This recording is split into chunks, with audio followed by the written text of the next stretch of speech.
Today's webinar is on inventory to GL reconciliation, and we have our SAP team lead in Saskatoon, Jeff Tremaine, as our presenter. So if you have questions at any point during the session, just type them into the questions panel on the right-hand side of the screen, and we'll pause at a couple different points throughout to answer any questions that you have. So with that, Jeff, I will pass it over to you. Thanks, Jaylene. Let me just fire everything up here.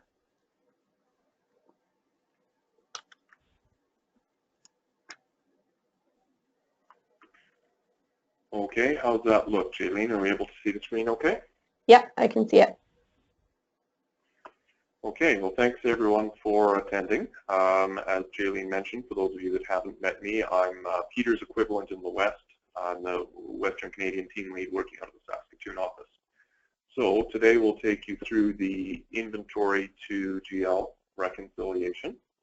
So whether you do it at month end or year end, as we know, it's important to reconcile both your general ledger from an accounting perspective to your inventory subledger to make sure that everything balances out. So oftentimes you're likely aware of the reports to run in Business One. We'll run through that, but it's a few tricks in Excel that can be used to make this process relatively easy in order to identify where some discrepancies may exist and allow you to most effectively troubleshoot those and then get them resolved without pulling out your hair trying to find out what the variances are. So the overall process, we're going to run the inventory audit report. This basically gives you your inventory subledger movements and values. This is the source of truth. If it's inventoried, it's going to show up in the inventory subledger, in the inventory audit report. We're also going to run the general ledger report from an accounting perspective to get the balance in the financial general ledger. If there is a discrepancy between the general ledger and your subledger, as it were, it's going to be due to direct postings of some nature in your general ledger account. If there are inventory movements, they'll get picked up in the audit report. So all variances are due to whether it be journal entries or other inventory transactions that say have the inventory GL account, keyed into them erroneously, and then it posts directly to the inventory account that caused these problems. Unfortunately, Business One hasn't actually locked the subledger down for inventory like it has for accounts receivable and payable. So given that, then we need to do an Excel reconciliation to compare the data and identify if there's any discrepancies. So we'll start here with the inventory audit report. I would imagine that a number of you are probably familiar with the two reports in SAP, so I'm not actually going to do a demonstration on those, but I do have screenshots in terms of the parameters and whatnot that should be used when running the reports. And then near the end, I'll actually do a demonstration on the Excel reconciliation, which is the part that may contain the most value for you. So the inventory audit report, it's a report used to analyze inventory movements, both quantity and the associated costs within a given time frame. So again, if you're doing it for a month or for your year, that's the report you use to pull up the subledger value. It's located in the inventory section under inventory reports, and it's named the inventory audit report. So when you click on that, it'll open up the criteria screen. I've highlighted or set forth here the important parameters to fill in. We want to run it by posting date so that it aligns to our general ledger. And you want to set your date range to be the same for this report as well as your general ledger report so that you're looking at movements within the same period. I want to run it for all items, so I'm going to make sure that I'm not filtering by any groups or properties. I'm going to select a particular GL account. So if you have multiple inventory accounts, you can reconcile them one at a time if you choose by going in here and ticking off the required GL account. I'm then going to select all the warehouses, make sure we're picking up everything. We want all movements. We don't want to filter anything out. And then finally, I want to summarize by accounts. so that if I am running it across multiple inventory accounts, I get a breakout of the balance for each account. Then I can run my report. Depending on your date range, it can take quite some time to run. It's a big report. It's going to crunch through a lot of data. So if you can, narrow it down to a specific period. Try not to run it for, a really large time frame, like the beginning of time. If you do set like a fiscal year, for instance, it will have an opening balance for the prior fiscal year. So if you're doing this year over year and you're doing your reconciliation, you should know that your last balance has already been reconciled. That's what you would see in your opening balance.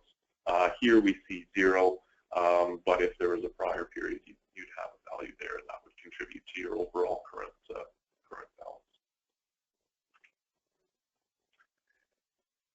No need to modify the layout.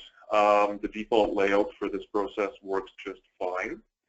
If you have used form settings to modify your layout for the audit report, the key columns we want to export are the document column, the transaction value, and the cumulative value. So once we've got the results on screen, we just want to export those to Excel. I've got a note here that if the currency is uniform, I don't bother exporting the currency symbol. It will prompt you when you hit export to Excel. And then we'll copy, I'll show you this as part of the demo, but we're going to copy that data then from the exported file and into our reconciliation workbook. Okay, so that was it for the inventory audit report. I'll just pause briefly. Jaylene, were there any questions so far? Nope, nothing yet, Jeff. Okay, good. So moving along, we've got the general ledger reports. So this is the accounting side of things. It's the accounting report utilized to analyze the journal entries that are posted into the GL accounts. It can be found under financials, financial reports, accounting, general ledger. Here we've got a sample of the selection criteria screen. So we'd untick the business partner, and then we'd expand our GL accounts down to the lowest postable level. In this case, it's level 4.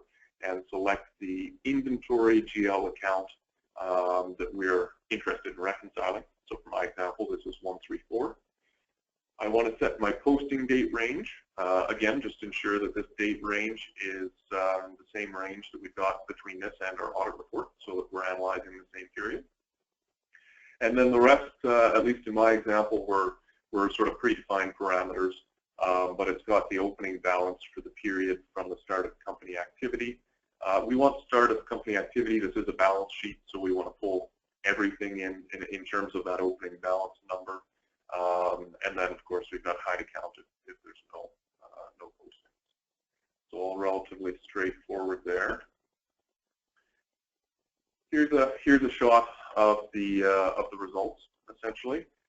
Again, we don't have, this was in my test system, this was sort of the first fiscal year, so we don't have an opening balance, but likely year over year you would in this instance.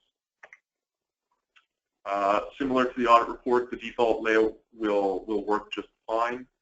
If you have modified your layout via form settings, then the key columns we're looking to export are the document number, debit and credit in local currency, and the cumulative balance in local currency. Again, we want to just hit our export to Excel button and export that to Excel. Again, for this example, I won't have exported the currency symbol if it's uniform. And then I'm going to copy that data from the file and into our workbook, into the GL tab in this instance. So that was pretty quick, and I'm sure most people are familiar with that. Jaylene, were there any questions popping up? Nope, you can continue on. Sounds good. So on the Excel reconciliation, what you'll see here when I run through the demo, there's 4 tabs in the workbook. We've got a reconciliation tab, which is going to list the unique document numbers, and it's going to have the GL numbers, and it's going to have the inventory numbers, and then we're going to have a variance column that's going to allow us to identify the specific variances that we're looking for. We're going to have an inventory tab That's just the raw data tab that's going to contain our export from SAP. Similarly, we're going to have a GL tab that's going to contain the export from SAP. And then we're going to have one final tab, which is a list of unique document numbers. So in order for this process to work, we want to ensure that we're pulling in all potential document numbers that have been posted through inventory movements or the GL. So you'll see in the process here, I'm going to take those and I'm going to use a function in Excel or an advanced filter in order to take all the various postings and boil it down to a unique listing of document numbers so that we can compare and look for those variances a little bit more easily. There's a couple of key things in Excel that we'll use today if you're not familiar with them. The first is the sum-if formula. I've kind of left some notes in here, of course, so going forward, if you're going to perform this on your own, you'll be able to use this PowerPoint along with the workbook, which we'll provide, so that you can walk through the steps and complete the reconciliations. The sum-if formula basically takes a unique document number and then summarizes all the line items associated with that document number. So you may have 10 or 15 or a number of various line items on your raw data tab, and we're basically going to grab all of those and summarize them into a single number for the purposes of reconciliation. And so the sum-if formula allows us to do that, and it's quite handy for financial reconciliations. The other thing that we'll use here is the advanced filter. So this is just a function in Excel, and it allows you to filter out duplicate records, basically, so that we can get down to a unique listing. And that, again, is important so that we're doing a reconciliation just on one document type at a time, and we're not doubling up. The process that I'll walk through shortly in the demo, we're going to determine the unique list of document numbers compiled from both the inventory and GL tabs. We're then going to use our sum-if function to pull in our data from the inventory and the GL raw data tabs. And then we're going to be able to compare those and look for variances. There will be, and you'll see this in the demo, some variances that pop up that should net out to 0 and are valid. SAP, for some reason, when it posts things like the stock taking through an inventory count process, the document type or the document prefix that it uses in the general ledger can be slightly different than what's used in the inventory audit report. And so although the values will be exactly the same, they'll both trigger as variances. But I'll demonstrate here that, if you select all of those, they should net out to 0. And so there'll be a non-issue. And then once you've eliminated those sort of valid variances, then you can investigate the remaining variances. And basically at that point, you'll want to go back into SAP, into those specific transactions and identify, was it a journal entry? Did someone post directly to the account? Or was it something else? Did someone else somehow post to the inventory GL intentionally or unintentionally, causing a variance between the two accounts? And once you're familiar with, what the root cause of the problem is, then you can post the necessary adjustments in SAP. Okay, so we'll move on here to the Excel demonstration.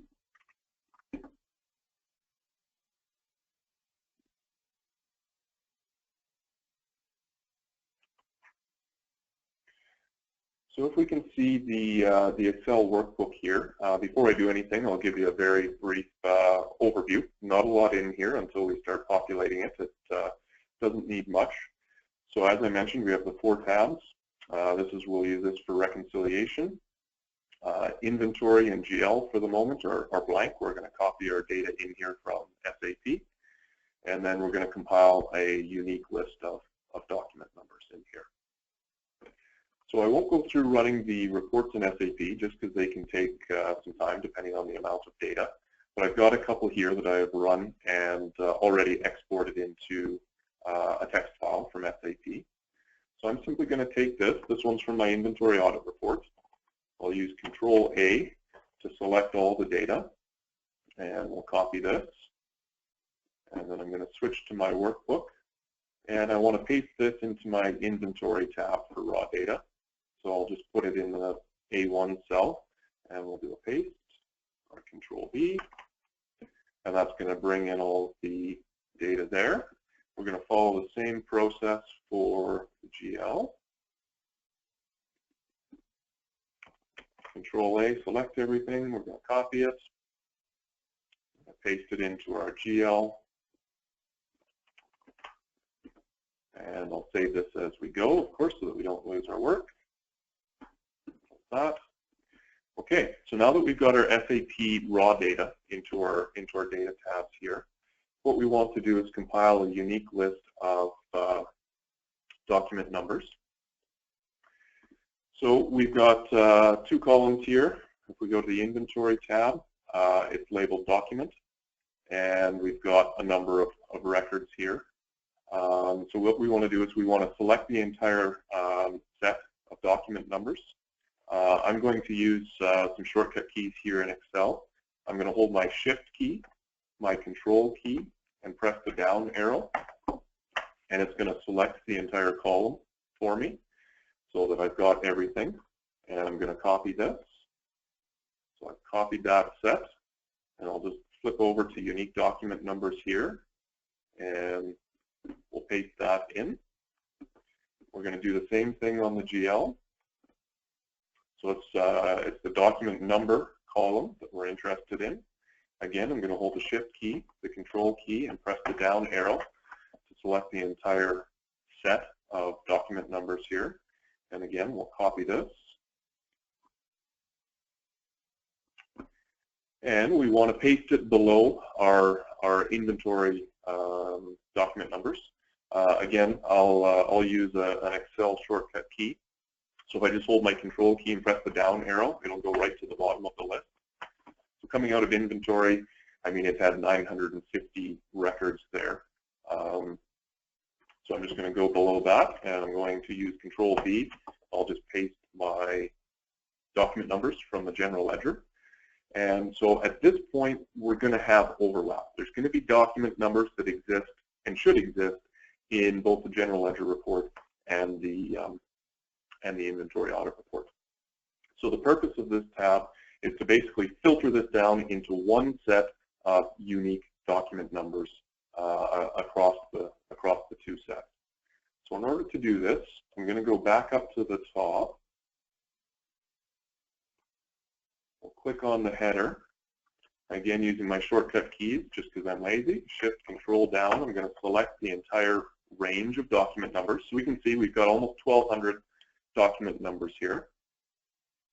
Then in Excel, I'm going to go to the Data tab. And under the Filter section, we actually have an Advanced Filter option. I'm going to click on that. It's going to warn me that it can't tell which record is my document header. So it says, well, if you want the first cell to be your document header, press OK. That's OK with me. I did put a label in there called document. So I'm going to say OK. And it just knows then not to include that as part of the filter. I'm just going to say, yep, I want to filter it in place. And there's just a tick box here, unique records only. So if I tick that on and press OK, you can see standard Excel behavior here. It's highlighted this in blue, and it's collapsed the list. And now we've got a unique set of document numbers. So if I select this, again, using my Shift Control down arrow, it's going to select the list for me. And just down here, I know it'll be hard to see on the GoToMeeting, but down here, Excel will always give you a count.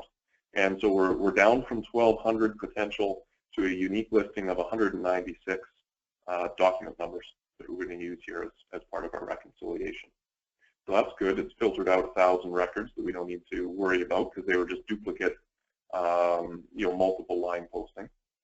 So I'm going to give that a right click and a copy, and it's going to grab that list, and I'm going to paste it into my reconciliation tab. So just in here in the document column underneath of opening balance, I'm going to use Control V to paste in my listing, and it will have only grabbed my 196 records. If I scroll down, we've only got the unique list. If something happens and you've got more than that, somehow the 1,200 have got in, just delete that and start over. Otherwise, when we pull in our data, our numbers aren't going to reconcile. So that's good. So that's the first step, is just getting that unique list so that we can compare apples to apples between the inventory and GL data tabs. So the next step here is we're going to start pulling that data using our SUMIF function from the raw data tabs. If I pause a moment, we look at the inventory audit results. It has a cumulative value here of 703,000 and change. So that's the number that the inventory, that's our source of truth. That's the number we're trying to reconcile to. So I'll just highlight that so you can see it there. If we look at our general ledger as a comparison, I can simply use the last balance in my cumulative balance column here. So I'm going to scroll all the way down. And in an ideal scenario, this would be exactly the same as the inventory audit report. If that's the case, no reconciliation necessary. We can move on with our month-end or year-end process. But as often is the case, there's a variance here.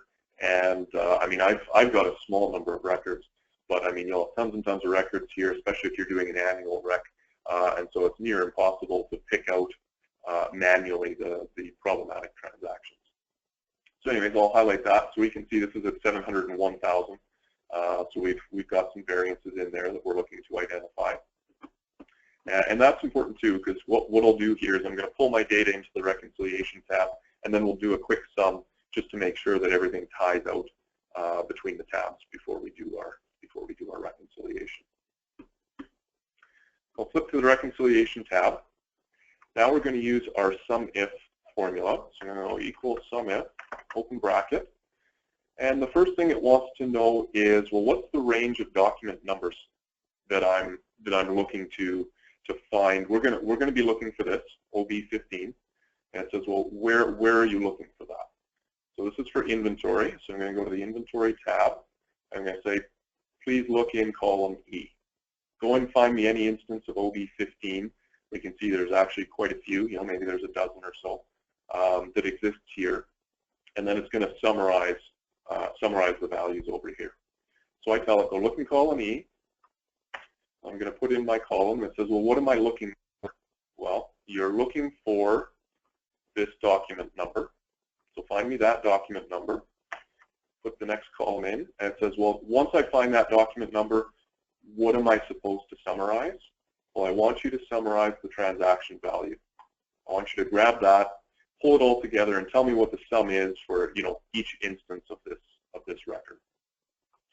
So I'm going to close that off and hit enter, and we can see it's pulled in the value across those dozen or so lines, and it's telling me if there's $928,000 associated with the opening balance 15 transaction there. So I want to repeat that same process now for the GL. So I'm going to equal SUMIF, open bracket, what's the range? Well, now we're going to go to the GL tab, and we'll scroll back up to the top so it's easier to see. We want to use, again, the document number column. So I'll just click on the header, select the entire column, throw a comma in there. What am I looking for? I'm looking for this document number. Throw in the comma, and what do I want to summarize? I want to summarize the debit and credit column. So I'm going to highlight that and then close off my formula.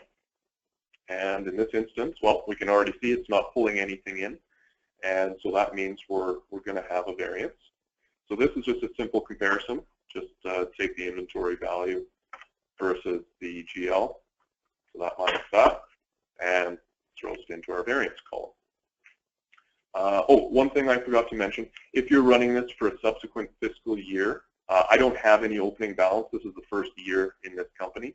But if you do, just manually key your opening balance numbers in here, because you've grabbed the numbers for your current year, and you just want to set up your opening balance for the prior year. So if you key that in, that'll make sure that your total balance when we do our check here. And of course, on your opening balance, I would hope that your variance would be 0 because you've reconciled it last year, which means you're coming in with a clean slate and there isn't any issues from last year that need to be sorted out. Okay, so once we've got those formulas set up, I'm just going to take all three. I'm going to use Control-C. I'm going to copy those, and we're going to populate that down the list here. So I'm just going to hold my Shift and click, select the set, Control-V for paste.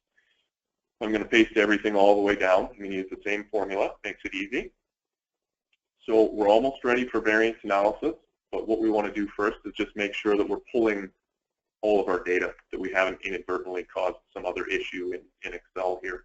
So I'm just going to use the auto sum function. It's right on the home ribbon here. So I'm going to hit that, hit enter, and so that gives me 703,482.93. I can check that here. Good. That means I've successfully pulled out the records here from this tab and summarized them over here. Going to do the same thing for the GL. Auto sum 701.56.79. Check the bottom. 701.56.79. Good. If you've encountered any issues there, that just means something happened with your sum ifs, or maybe your list of unique document numbers wasn't unique, but somehow you've got to go back and correct that until these numbers reconcile out to those two tabs. Now, of course, we can put a sum on this column, and we can also double check that just simply by doing this, less this. That's good. That all ties out. So now we've got our variance as a sum. All we have to do is filter on this column to find out where our issues arise. I'm just going to drop that down. We've got a few things cropping up here. I'm not worried about the zeros. If it's a 0, that means that it reconciled perfectly between the GL and the subledger for that document, so there's really no need to investigate. So I'm going to eliminate all of those, and I'm only interested in any documents where there's a variance, where one side is reporting a value and the other side is not. So I'm going to hit OK. We've actually got a relatively short list here as far as variances. So now, if you recall from the PowerPoint, there are a few what I would refer to as valid variances, and they almost all have to do with the stock taking. So in this instance, the inventory audit report considered this to be an opening balance document and gave it some keys. But then we can see right here that as far as the GL is concerned, it gave it a different document number, but it was for the same process. So it just so happens those two reports are using two different document numbers. I've only ever seen it to date happen with stock taking or opening balances. So generally, if you summarize those, look specifically at your stock taking, your ST, there shouldn't be an issue there. And so what we can see, if I select all 4 of those, the sum is 0, and those net out. So those things reconcile. So I'm just going to highlight those in green so I know not to focus on them. Those are taken care of. So really, this leaves me with 3 variances in this instance. We'll deal with the easy ones first. Well, we've got 2 journal entries. Any journal entry to the inventory GL account is going to cause a variance. We don't have a corresponding amount here, and so it's going to flag that and say, yep, well, someone posted directly to the account. SAP doesn't know why. There wasn't an inventory movement with it, so that has to be analyzed and adjusted as required. Here we've actually got, I put in one of my favorites. These ones are harder to find. It's a valid inventory transaction. This one happens to be a material revaluation, but it's caused a problematic posting. Well, why would that be? Well, in this case, I did this on purpose because we see it sometimes. A material revaluation posts to the inventory account and then expects an offset account of generally a cost of goods sold account. But if someone's not familiar with the system, sometimes what they'll do is they'll fill in the cost of goods sold account. They'll actually put the inventory account in there. So in essence, you're debiting and crediting the inventory account, netting out to a zero, GL balance, but causing an inventory movement. And so it's masquerading as a valid transaction, but in fact it has caused a variance. And so we can see that that's been pulled out here. So once I've got this set, my next step would be, using these document numbers, open up SAP, go in, dig into those transactions, identify, why exactly there's an issue there. Was it a service document? Did someone override a default account and choose the inventory GL account, or why is there a posting there when there shouldn't be? And of course, if you need any assistance with those investigations, we're always on the other end of the line here to assist if need be.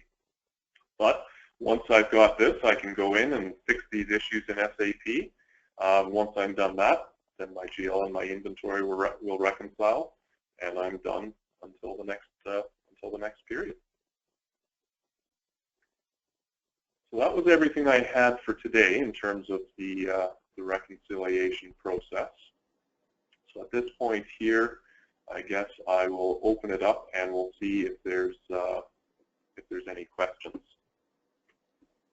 I don't have anything yet, Jeff. We'll give everyone a minute or two here to type in their questions if they have any. So while you're doing that, I'll just mention that when the session ends, you'll see a quick survey pop up in your browser window. If you just want to take a minute and let us know how we did with the session today and what you thought, that would be greatly appreciated. Also, we will be putting the recording of this session up on our website. It'll be up later today, and we'll send out an email tomorrow with to everyone with the link. And Jeff, you had said that you had a workbook that you were going to share as well. Correct. I think we'll share both the PowerPoint and the workbook so that they have those as reference. Unfortunately, you only do this so often, and so this is great, but oftentimes it's hard to remember year after year. So with this, it can be sort of filed away as reference material.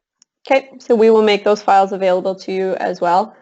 I don't have any questions coming in, so I think we can probably end it here. Thanks to Jeff for a great presentation, and thanks to everyone for attending. And we hope to see you again next month.